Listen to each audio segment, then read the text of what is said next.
మండల కేంద్రమైన కోల్చారంలో బాబా ఫంక్షన్ హాల్లో సోమవారం మండల శాఖ ఆధ్వర్యంలో టీఆర్ఎస్ ఆత్మీయ సమ్మేళన కార్యక్రమం నిర్వహించారు. ఈ కార్యక్రమానికి స్థానిక ఎమ్మెల్యే సునీతా లక్ష్మీరెడ్డి ముఖ్య అతిథిగా హాజరయ్యారు. స్థానిక ఎన్నికలలో పార్టీ మద్దతుతో పోటీ చేయబోయే నాయకులు, వారిని బలపరచడానికి వచ్చిన కార్యకర్తలు చేసిన జై తెలంగాణ నినాదంతో ఫంక్షన్ హాలు ప్రాంగణమంతా హోరెత్తింది. ఈ సందర్భంగా పలువురు నాయకులు మాట్లాడుతూ కాంగ్రెస్ లోపాలను ఎత్తి చూపుతూ బీఆర్ఎస్ చేపట్టిన సంక్షేమ పథకాలను ప్రజల్లోకి తీసుకెళ్లాలని, సమిష్టి కృషితో పార్టీ మద్దతుదారులను గెలిపించుకోవాలని సూచించారు. అనంతరం ఎమ్మెల్యే మాట్లాడుతూ పోటీదారులు అంతర్గత కలహాలు లేకుండా ఐక్యమత్యంతో ముందుకు సాగాలన్నారు. స్థానిక ఎన్నికలే రేపటి రాష్ట్రం ప్రభుత్వం గెలుపునకు నాంది అని, ఈ ఎన్నికల్లో గెలుపు సాధించి రాబోయే శాసనసభ ఎన్నికలకు మార్గం సుగమం చేసుకోవాలని పిలుపునిచ్చారు. ఈ కార్యక్రమంలో పార్టీ మండల అధ్యక్షుడు గౌరీశంకర్, యువత విభాగం అధ్యక్షుడు తునికులపల్లి సంతోష్ రావు, మాజీ జెడ్పీటీసీ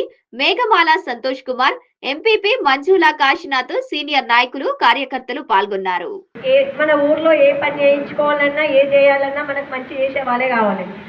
కానీ ఇప్పటివరకు ఏ కాంగ్రెస్ కార్యకర్త కూడా ఒక పంచాయతీ ఉంది అంటే ఏ ఊళ్ళో కూడా ఒక్క పంచాయతీ తెప్పినోళ్ళు లేరు. ఏ పంచాయతీ చెప్పాలన్నా బీఆర్ఎస్ వాళ్ళు కావాలి. కానీ మళ్ళీ వెనకాలండి పొడిచేది మాత్రం కాంగ్రెస్ వాళ్ళు. కానీ ఏది చూడ వాళ్ళు ఉన్నారు కదా, వాళ్ళ కార్యకర్తలు అయినా సరే మళ్ళీ వాళ్ళను పంపిస్తారు, మన ఇంటికే పంపిస్తారు. వాళ్ళు ఉన్నారు కొండి, వాళ్ళు నోలుకొని కొండి, ఆ స్టేషన్ కొండి, ఈ స్టేషన్ కొండి అనే దాని మీదే చెప్తారు తప్ప. ఎన్నికలు అనేటివి చాలా కీలకమైనటువంటి ఎన్నికలు. గ్రామంలో ఏ పని జరగాలన్నా కూడా సర్పంచ్ ప్రధానం, మొట్టమొదటి పౌరుడు.